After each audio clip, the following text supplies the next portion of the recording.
So here we are out here at Gopher Flats.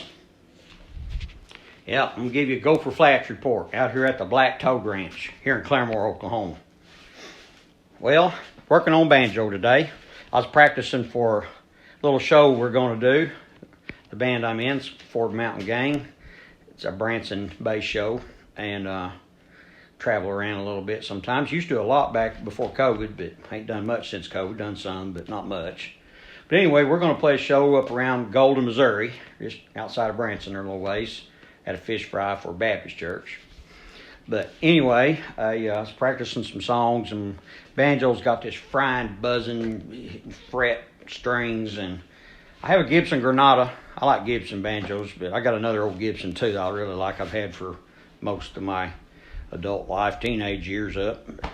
I about got it wore out. But anyway, this old Gibson Granada, I really like it. But it played great. Had old Frank make me a neck for it. And boy, I mean, he makes a neck that's out of this world, let me tell you. It's awesome. I mean, his inlays, his fast neck, I mean, way better by the original neck by far, let me tell you. I think some people say he's the best net maker in the world. Jim Mills, if you know anything about banjo people, Jim Mills is a big banjo. He sells banjos, and he has around 30 necks made a year by Frank, or he used to. But anyway, I always need a neck. He's my man. But anyway, I sent it down and had him build me a neck, and it was great, awesome. But you know, I can't leave things alone. I used to build hot rod cars, and always trying to go faster, trying to be better and everything. I just felt like this banjo just didn't have the sustain it should have. I mean, and the decay and brightness, and I just felt like it was a little thick, you know. And I've been around lots of other Granadas, and mine sounds similar to them, but I just ain't. I know it has more in it. I know it does. Well, I adjusted this neck after I got it, and boy, I mean, it done some bunch of fret filing. It's these bottom, normally these 6 or 7 frets right down here at the bottom that give you the most trouble most time. Start playing down the neck, they'll start touching. Anyway, I filed and filed and filed and filed.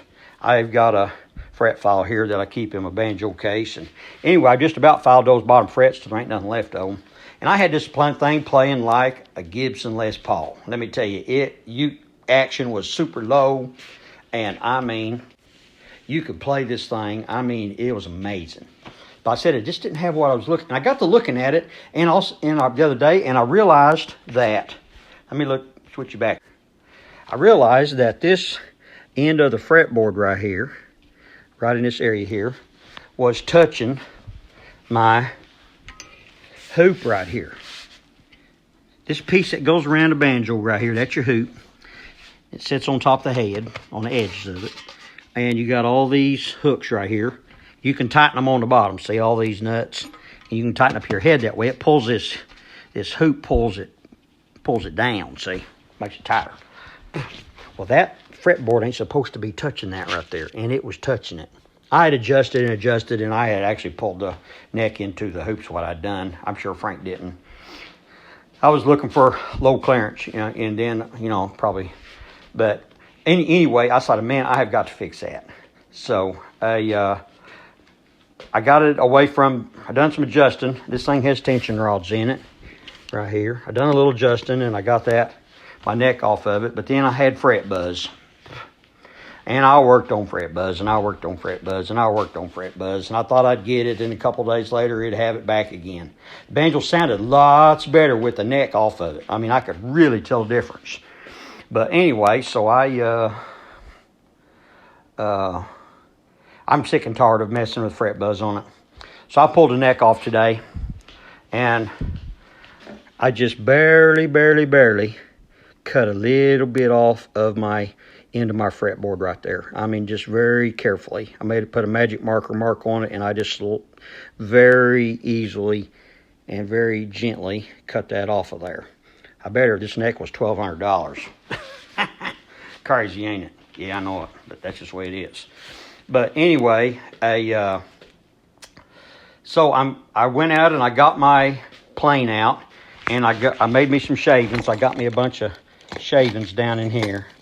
And I got me a hardwood board and cut me some shavings. But anyway, I'm fixing to put a shim. I'm going to shim this thing right here and right there. I'm going to shim this neck away from that banjo just slightly. And that'll give me some room to tilt and adjust there a little bit.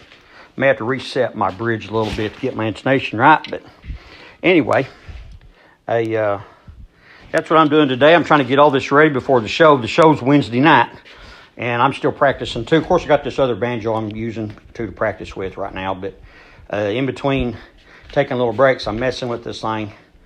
And it looks like a disaster right now, neck off and stuff. It ain't no big deal. I mean, it's just got 2 bolts in it right there, and they go in 2 holes in that, and you put nuts on, put the truss rods back on them and do your adjusting, and you know. So, I mean, it's not like, oh, you know, it looks horrible. I know the banjo's neck's off, but anyway, I'm an old racehorse. I'll get her together. Yep, I'll get her together, and I'll get this thing ripping again. Well, thought y'all might want to know what I'm doing out here at Gopher Flats. Well, I'm getting ready to go. This show's going to be a great one. Catch you later.